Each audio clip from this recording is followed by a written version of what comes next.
പാലയ്ക്കെതിരെ ഗുരുതര ആരോപണവുമായി മുൻ ഭാര്യ എലിസബത്ത് ഉദയൻ. കിടപ്പുമുറിയിലെ സ്വകാര്യ വീഡിയോ പുറത്തുവിടുമെന്ന് പറഞ്ഞ് ഭീഷണിപ്പെടുത്തൽ പതിവായിരുന്നുവെന്നും തന്നെ ബലാത്സംഗം ചെയ്തെന്നും എലിസബത്ത് സമൂഹമാധ്യമത്തിൽ പങ്കുവച്ച കുറിപ്പിൽ പറയുന്നു.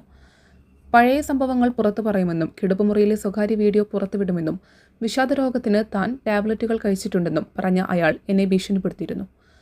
അയാൾ എന്നെ മാനസികമായി പീഡിപ്പിച്ചു, ബലാത്സംഗം ചെയ്തു. അയാൾ ഒരുപാട് പെൺകുട്ടികളെ വഞ്ചിച്ചിട്ടുണ്ട്. നിസ്സഹായതയും പേടിയും മൂലം എൻ്റെ കൈകൾ വിറയ്ക്കുന്നു. എനിക്ക് വന്ധ്യതയുണ്ടെന്ന് അയാൾ പരസ്യമായി വിളിച്ചു പറഞ്ഞു. ഞാൻ അയാൾക്ക് മരുന്ന് മാറിക്കൊടുത്തുവെന്ന് പറയുന്നു. ഞങ്ങൾ ഫേസ്ബുക്ക് വഴിയാണ് പരിചയപ്പെട്ടത്. എനിക്കൊപ്പം ഉണ്ടായിരുന്ന കാലത്ത് അയാൾ മറ്റു പെൺകുട്ടികൾക്ക് അയച്ച മെസ്സേജുകളും വോയിസ് ക്ലിപ്പുകളും എൻ്റെ കയ്യിൽ ഇപ്പോഴുമുണ്ട്. അയാൾ എങ്ങനെ വീണ്ടും കല്യാണം കഴിച്ചുവെന്ന് എനിക്കറിയില്ല. ആളുകളെ ക്ഷണിച്ചു വരുത്തി അയാൾ എന്നെ വിവാഹം ചെയ്തു. പോലീസിൻ്റെ മുൻപിൽ വെച്ചാണ് നടത്തിയത്. ജാതകത്തിലെ പ്രശ്നം കാരണം 41 വയസ്സിന് ശേഷം മാത്രമേ വിവാഹം രജിസ്റ്റർ ചെയ്യാൻ പാടുള്ളൂ എന്ന് അയാളും അയാളുടെ അമ്മയും എന്നോട് പറഞ്ഞു. എന്നെയും എൻ്റെ കുടുംബത്തെയും അയാൾ മാനസികമായും ശാരീരികമായും പീഡിപ്പിക്കുകയാണ്. പഴയ അനുഭവങ്ങൾ ഉള്ളതുകൊണ്ട് അയാളെയും അയാളുടെ ഗുണ്ടകളെയും എനിക്ക് പേടിയാണ്. ഇനി ഇത് തുടർന്നാൽ അയാൾക്കെതിരെ കേസ് കൊടുക്കുമെന്നും എലിസബത്ത് കുറിച്ചു. News Desk Media times.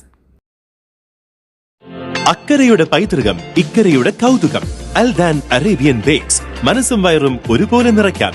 രുചികരവും ആരോഗ്യപ്രദവുമായ അൽദാൻ Lebanese കുബൂസ് ഇപ്പോൾ കേരളത്തിൽ എവിടെയും ലഭ്യമാണ്. ഷുഗർകാർക്കായി ഷുഗർ ഫ്രീ ബ്രൗൺ കുബൂസും ലഭ്യമാണ്. കൂടാതെ bread, wheat bread, burger bun, സമൂൺ, chapati, parotta, cream bun, coconut bun, rusk, ഷവർമയ്ക്കായി ഉപയോഗിക്കുന്ന ചെറിയ ലബനീസ് കുബൂസും ഇപ്പോൾ മാർക്കറ്റിൽ ലഭ്യമാണ്.